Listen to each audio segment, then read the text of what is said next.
I would like to welcome Dub Crook. Mr. Crook is a life member of the Houston Archaeological Society, a life member of the Dallas Archaeological Society, a longtime member of the Texas Archaeological Society, a member of the Center for the Study of the First Americans, a life member and former vice president of the Galt School of Archaeological Research, a research fellow with the Texas Archaeological Research Laboratory in Austin, and a fellow of the Leakey Foundation.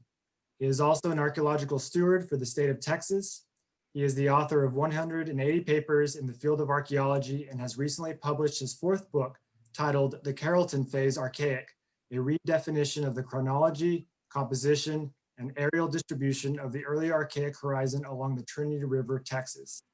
At this point, I would like to turn it over to Mr. Crook. Thank you, Drew.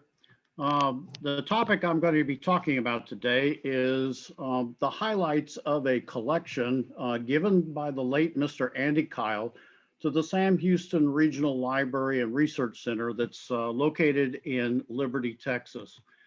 Now, the way we became involved in this is 4 years ago in 2017, the center reached out to the Texas Historical Commission about asking for assistance to be able to put together an interactive exhibit using the Andy Kyle collection.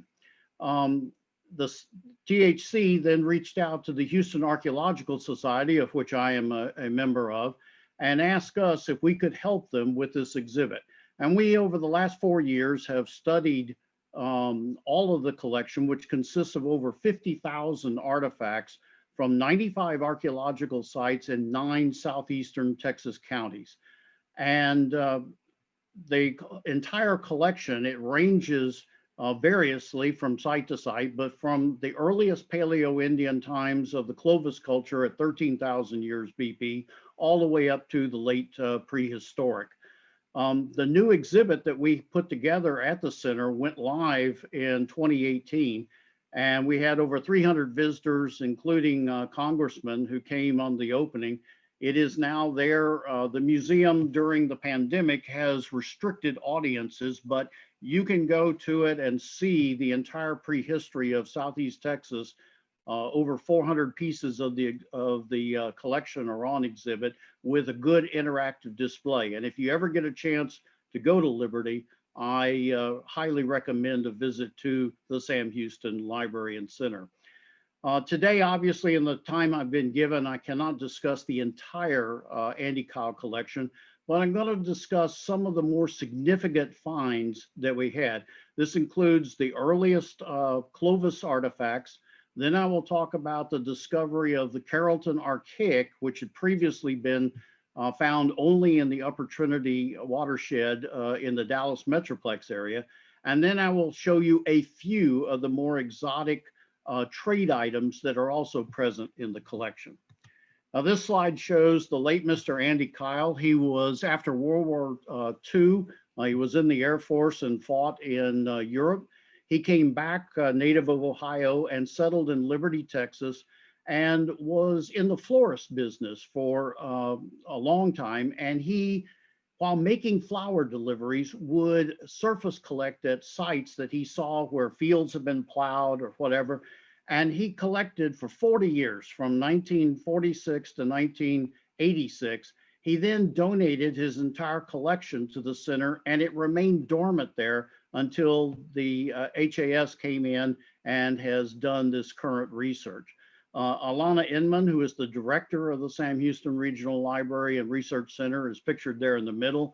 And we could have not have done any of the work we have done without her wonderful assistance and help.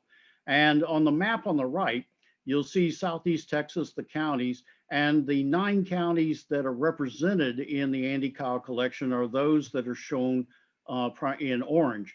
Today, I will discuss mainly from several sites that are in Liberty County, which is the majority of where the 95 sites are located. All right, the first things I'm going to talk about are the Clovis artifacts, and they are from the Wood Springs site. Now, the Wood Springs site, interestingly enough, located in central Liberty County, is only 4/10 of a mile from the Sam Houston Regional Library and Research Center. So over a 13,000 year period, those artifacts migrated all of a half a mile to where they are currently curated. Wood Springs itself is situated on a low terrace above Wood Springs, or otherwise known as the Tascasito Springs, which is a minor tributary of the Trinity River. It has a number of permanent freshwater springs which feed the little creek. And that was a draw both for mammals as well as obviously early man throughout the time period. And we have representations of almost 13,000 continuous years of occupation at the site. When we first got looking at the Kyle collection, I noticed the broken bases of 2 fluted projectile points, which later turned out to be Clovis points. And going through the entire rest of the collection, we discovered that 7 additional artifacts of Clovis affinity. These are blades and end scrapers and 1 perforator made on a blade. Since the site itself was only 4/10 of a mile from the center, we decided to go and, with landowner permission, explore the area of the site. And over the last 4 years, we have recovered 12 new Clovis artifacts. In addition, we have found evidence at the site, although we cannot put with direct affinity of association, that the animals that I'll describe here in a second were with the Clovis occupation, but they are Pleistocene mammals that were contiguous with Clovis. And we found the rear molar of a mammoth. We found fragments of a cusp from a mastodon, 1 complete bison tooth, and most recently, a part of the toe bone of a Pleistocene horse. And I will show you photographs of these in a minute. The 2 points on the left in this slide are the 2 broken bases of the original Clovis points that were discovered within the Kyle collection. You can see in the upper left-hand one, I have pointed to the flute. There's obviously a flute on the other side as well. When you measure these and compare them to the average of Texas Clovis points that have been reported from the state, they fit perfectly within the state average. So they are clearly of Clovis affinity. The 2 points on the right are ones that the Houston Archaeological Society has found over the last several years. The one in the upper right, my colleagues at the Galt School of Archaeological Research told me this is the single most worn out Clovis point they have ever seen. It has 1 prominent flute on the other face. The reason I showed this face is there's a prominent across the face or overshot, or in the French, outrepassé, flake, we'll call that, which is very diagnostic of Clovis lithic technology. It has been resharpened a number of times and probably rebased once, and it appears in its last form of life, it was used as a knife. The one in the lower right-hand side is also highly worn and has been re-tipped at least twice. But you can see the remnant flute that's within that. The best diagnostic point we found was actually one found only about a year ago. You can see the obverse and then the reverse faces here in the 2 photographs. The flute is very prominent, as you can see both here and here. The interesting thing on this point is the flute ends before the final flaking here of this base. And that indicates that probably this artifact was rebased as well.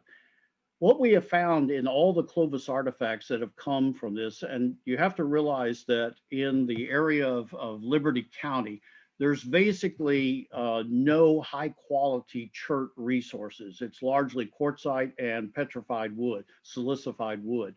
This chert, based on geochemical research that we have done, all originates from the Edwards Plateau in central Texas, so over 250 miles away.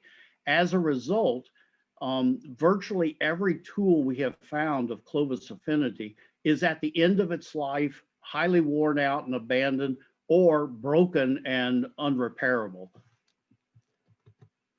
We also have found 2 overshot flakes. These are this ability to strike with the bulb of percussion you can see here. So the flaking hit here and it flaked all the way across the face of the artifact and then bent over to the other side. This is a very characteristic Clovis diagnostic feature. And we have two of these that came from the Kyle collection. And from this site, these are the only two overshot flakes in the entire Andy Kyle collection. And the fact that they are with where Clovis points were found is not an accident. We have also the other part of Clovis lithic technology besides biface and bifacial thinning, where the overshot flakes come from, is a blade and core technology. And we found these two blades within the Andy Kyle collection.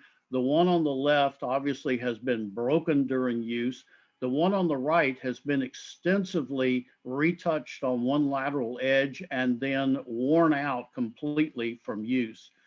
In our explorations of the site, we have found several other blades. You can see this large one here where the bulbar percussion is here and it moved this way. Clovis blades are typically highly curved, and that's one of the diagnostic features of them. A more recent blade that we have found is this beautiful one, which you can see is an interior blade because they're exterior blade scars on top of it, the flakes or blades that were removed prior to this one. This blade's chert also, from its trace element geochemistry, tested to be from the Edwards Plateau as well. The interesting one on the right was a full blade that once upon a time had another half of it over here, but during use it broke in the middle. Then they retouched it to a side scraper, and when that was worn down, they ultimately then tipped it to a perforator tip. And under a high power microscope, when looking at that, the perforator has wear patterns on it where it's been used in a rotary motion as a perforator on something soft material like probably leather for clothing. We plotted the blades. This is a plot form that Mike Collins at the Galt School invented, of where you plot length, width, and thickness over the combination of length plus width plus thickness. And what I wanted to point out here is the black triangles that you can see here are from the Kevin Davis site, which Mike Collins used to define Clovis blade technology. Now, there are other technologies in Texas and later time periods that use blades, but they typically plot somewhere down in this bottom half of the chart. Only Clovis blades plot up in this area here on the diagram. Now, the Wood Springs site is those red stars that you can see there. We have 3 complete blades, which we could measure and fit on there. Timber Fawn is a Clovis site that's located about 25 miles to the west in Harris County. In fact, it's about 3 miles from where I'm sitting in my house this afternoon. And its blades also plot very similarly. So you can see these are clearly all blades of Clovis affinity. Now, a highly unusual feature for a site that is a long distance away from its tool source is the presence of blade cores. These are typically found only at the source of the lithic material. So for example, at the Galt site, which has a large presence of chert outcrops, they find many of these. But on sites that are located long distance, certainly 250 miles away, it is rare to find these.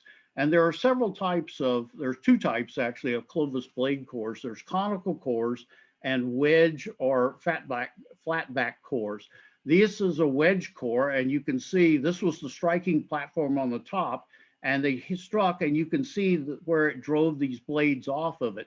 Now, this poor core is down to, it's only about maybe not even 3 inches long anymore because it had been used down to the point of exhaustion and then was discarded. We have one flatbacked or wedge core from there. And the interesting thing, conical cores, the blades are all struck from one direction.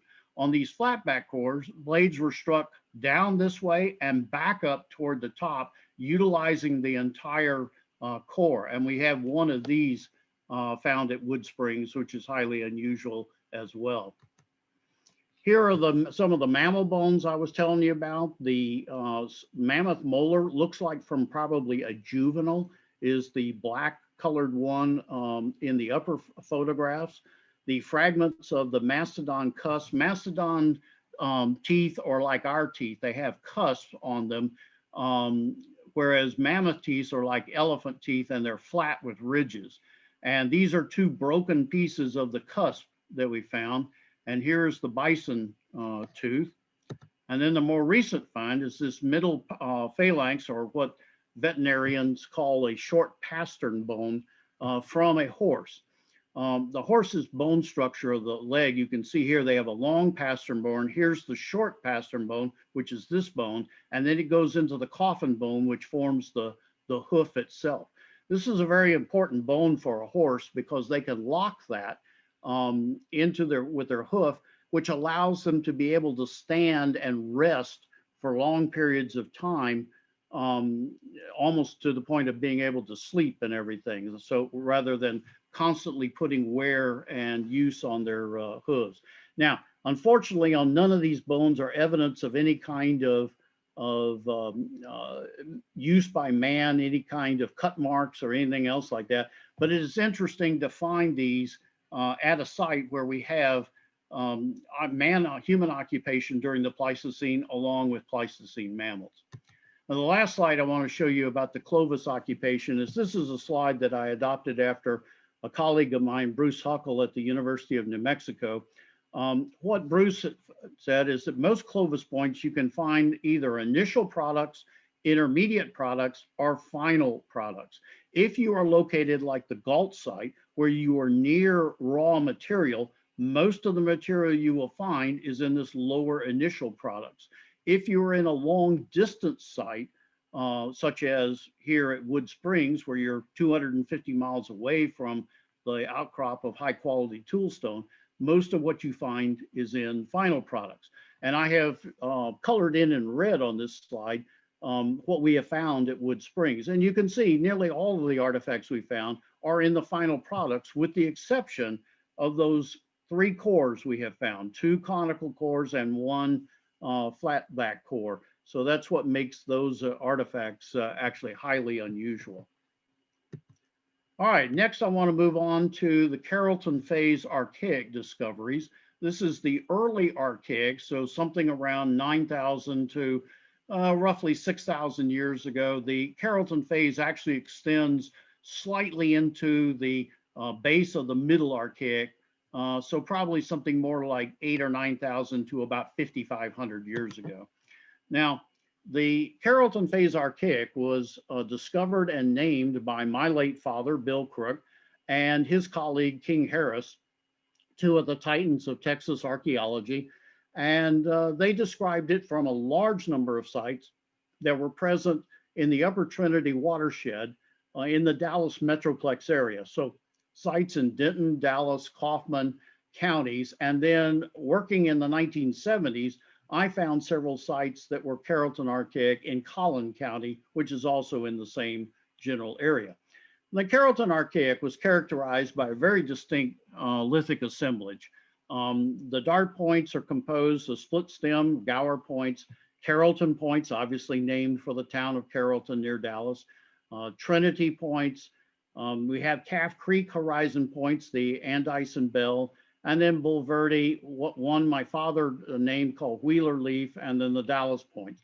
They also are characterized by unifacial clear fork gouges, so woodworking tools, Carrollton double-bitted axes, which I'll show you an example of in a minute, Waco sinkers, which may not actually be net sinkers, they may be more like bolo stones, gravers, and clay balls, which are probably used for cooking.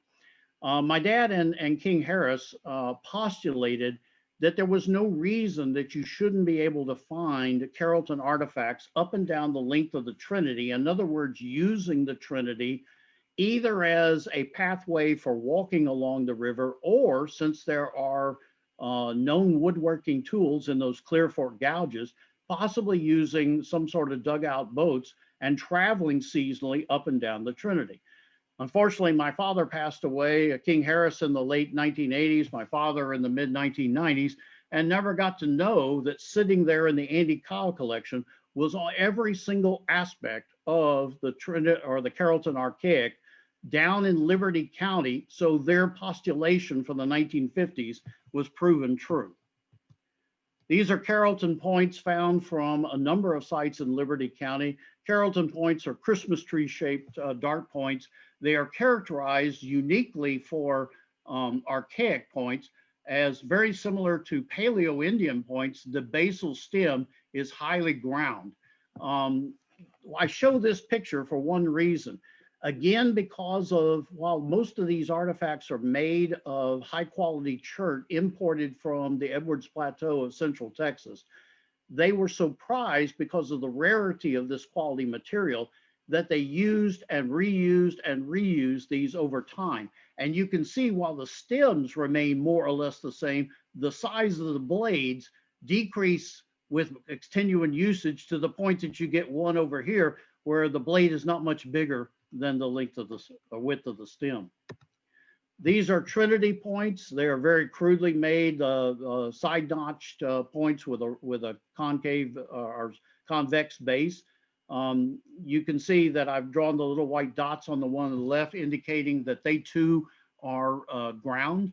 And we have a number of these Trinity points located in the sites in Liberty County. We also get the split stem Gower points. We get the, you get these barbed points that belong to the Calf Creek series, of which the two on the left, even though they're broken, you can tell by the measurements of the stem that they are Andice points. The one on the right, which is more complete, is a bell point. Wheeler leaf are these knife-like looking points, but are actually projectile points. And then the little Dallas points, which my father named as Dallas pentagonal. And you can see the classic pentagonal type shape of these small dart points. Here is a beautiful example of a Carrollton double-bitted axe. They are made from large oblong cobbles of quartzite. You can see on this face of it, the outside cortex of the cobble is retained, chipped away on this side. They are simply made with a bit edge for an axe-like cutting on one end and a more of a hammer-like edge on the other, and then two notches flaked for hafting. And this example shows not only use wear of edge crushing, which probably means against used against a hard material such as wood, but they also show polish inside the notches, indicating that it probably was hafted and used that way. Here are some other classic Carrollton tools that are found in the collection. These are clear fork gouges. One of the unique features of the Andy Kyle collection is up in the Upper Trinity watershed, almost every single one of the clear fork gouges, and there have been like 150 or so found in the Carrollton sites, they are almost universally made of quartzite. Here in Liberty County, they are all made from chert, and almost all of this chert is Edwards chert coming from the Edwards Plateau. So a unique distinction in terms of different tool stone, but the function remains the same. And these are hafted woodworking tools, much like an adze, and this being the bit edge, the flat side. We also get these Waco sinkers, which are just little quartzite cobbles, and all that has been done to them is two notches made at each end. They were originally described by Frank Watt in 1938 as net sinkers because he found a large cache of them in one hole, thinking that they had been attached to a net, which had since rotted away. The current thinking, I think, is they probably more were used for bolo stones.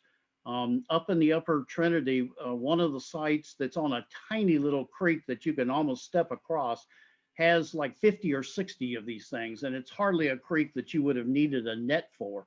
But bolo stones are found across the western US, almost invariably in sites that are near water and thought to be used against hunting waterfowl themselves.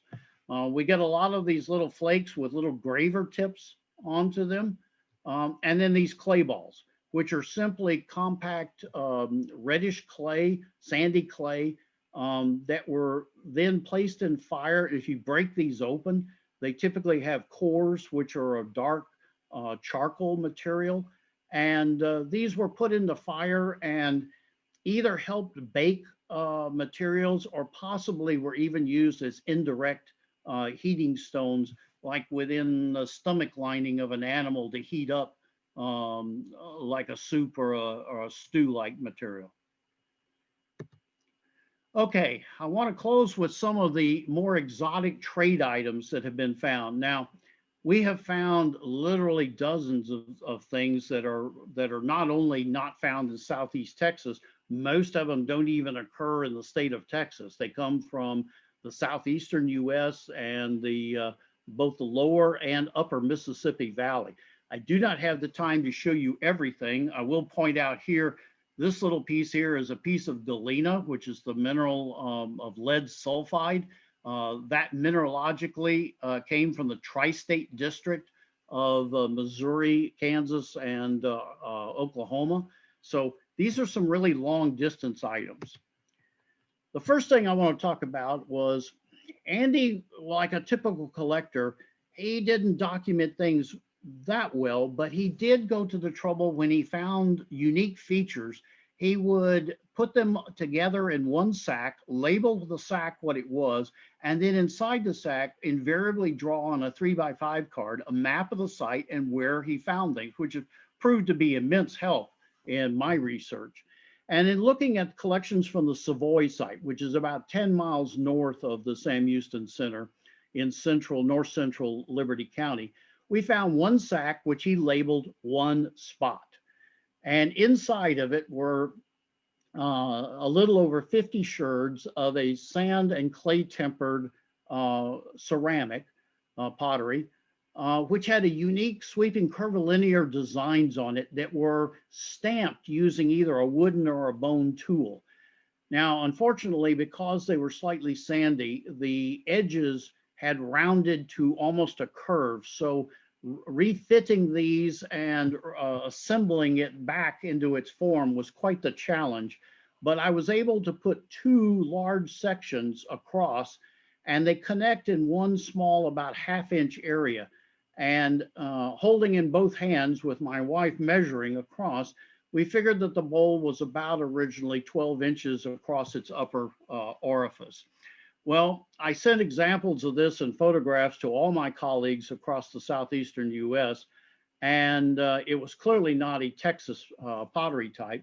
And what came back was this was a very rare pottery type called Mabin Stamped variety Joe's Bayou.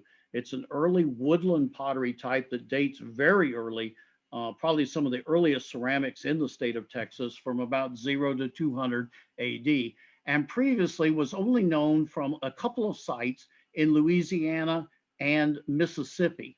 And so it's clearly an evidence of a very long distance trade item. Here you can see one of the reconstructed pieces. It's hard to see, but there's the outline. Stamping is all around here, and it outlines this kind of bird-like figure here. And I'll show you a better example of that in a diagram. This is the other piece I was able to assemble, and the two attach right at that little piece right there. This is the detail of the stamping below the rim of the bowl. You can see they used a cord to make this line around about a half-inch below the upper part. And you can see the stamping here is done to make this characteristic pattern. They don't drag it like a lot of stamping. It's just individual stamping on top of each other. And I had a colleague of mine, Dr. Claudia Penate, who is a Etruscan Italian archaeologist specialist, but she's living here in Houston at the time. She's quite the artist, and she put together measuring the two sections of the bowl that I had assembled, and she drew these from it. And you can see the pattern of the stamping. Here's that line going across. Here's the stamping, but you can see the outline of almost like this symbolic, almost bird-like figure. It turns out in the lower Mississippi Valley, bird motifs are quite common. So that may or may not be what this is. And I want to show this. There's actually been a fifth site found. There's three that contain this Mabin Stamped variety Joe's Bayou pottery in Mississippi along the Mississippi River, 2 on the other side at in Louisiana, and some 300 miles away, here's the Savoy site down here. So these things moved a long way. Now, whether they were actually imported all the way from there or not is probably not so. The area around close to the Mississippi River does not have a lot of sand. And so most of their pottery is just grog, grit from ground up ceramic sherds. The sand added into it probably means that this type was manufactured somewhere here and then traded across to the Savoy site. This is a very unique item, probably not locally made. It is the only thing like this in the entire Kyle collection. And at these other sites, only a few sherds have been found. This is the single best example of Mabin Stamped variety Joe's Bayou that exists in North America. More recently, I was actually out at the Savoy site taking photographs of the site for some papers I am writing, and there was an object that kept glinting in the freshly plowed field in the sun, and I spent some time trying to find it, and when I found it, it's this oblong made out of hematite plummet. And on the back side, you can see it doesn't have anything, but on the front side, it has in bas relief the outline of a snake. And it doesn't have a perforation, it just has a line drawn here. People have some people think plummets were used as net weights. Other people think they were bola stones. I think one of the more common ideas that's coming across these days is that they may have been used as warp weights on a loom to facilitate holding the thread straight so that cross shuttles could be used to make fabrics.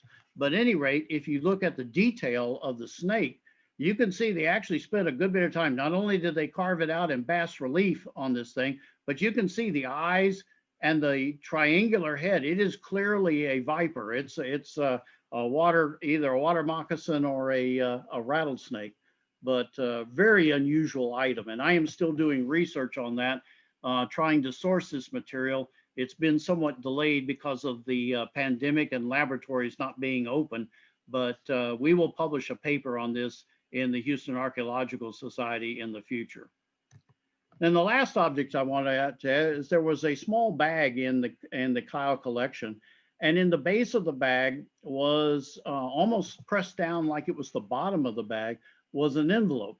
And inside the envelope was a 3x5 card with a map of the Savoy site, same site that both this bowl and the snake relief plummet came from.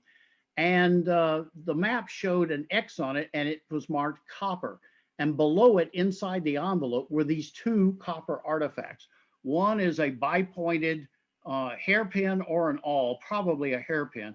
The other is sheet copper, which has been hammered into a projectile point with an area for a shaft to go through. And if you look at artifacts that came from the old copper culture of the upper Mississippi Valley, primarily in the Keweenaw Peninsula of Michigan and over into Minnesota and Wisconsin, there are artifacts made of copper that look identical to this. So again, one of the things for future work is we want to do a trace element geochemical analysis of both these artifacts and see if we cannot cite it or source it to the Keweenaw Peninsula of Michigan, of where there's been a lot of research done. And if it does source to the Upper Peninsula of Michigan, think of the story that these 2 artifacts could tell over the tens of years, down the line trade, whatever it took to get from Michigan all the way to Southeast Texas. Just an amazing thing. All right, in its conclusions, I just want to say that many of the sites that are present in this Andy Kyle collection span thousands of years. Some of them range all the way from Paleo-Indian to late prehistoric, like the Wood Springs site having nearly 13,000 years of continuous occupation. There is continual contact, obviously, with Central Texas because of the presence of Edwards Chert, at least in the Paleo-Indian times and the early Archaic. It tends to diminish over time as you move into the later Archaic. There is constant contact provable across the Sabine River. The Sabine River was no boundary to the indigenous people of this area. And we have a lot of Louisiana type points, Friley points, Evans points that are found throughout the collection. We also have a predominance of the local materials being used, especially later on. And there's some very unique tools of woodworking tools and knives that are made from heat-treated silicified wood. And then we have pottery that is both locally made, a lot of the Goose Creek series, which is very common along the upper Gulf Coast of Texas, as well as we get cathode trade items from East Texas, and then some exotic items like that Mabin Stamped bowl. Now, many of the new discoveries that have been made, obviously we had the first reported occurrence of Clovis in Liberty County, and a very significant Clovis site because of the presence of not only just Clovis points, but blades and especially blade cores. We have the confirmation of the Carrollton Archaic, which I talked about, which indicates movement and trade along the Trinity River, whether that was by boat, I think likely, or just along the river. You know, we can't prove, but it certainly is interesting now that we have Carrollton Phase, every single diagnostic item of it, connecting the Upper Trinity watershed with the Lower Trinity. One thing I did not talk about today is there was a small piece of human skull in the collection, which had a circular hole in it, which my son, who is a physician and teaches at Vanderbilt Medical School, he and I studied this and confirmed that it was actually a case of trepanation, human drilling to relieve pressure on the brain. And the fascinating thing about it is there's actual regrowth in the hole, meaning that the patient survived. And my son and I wrote a paper on this that's in the bulletin of the Texas Archaeological Society. And then we've proven extensive trade networks with East Texas and then the southeastern part of the US.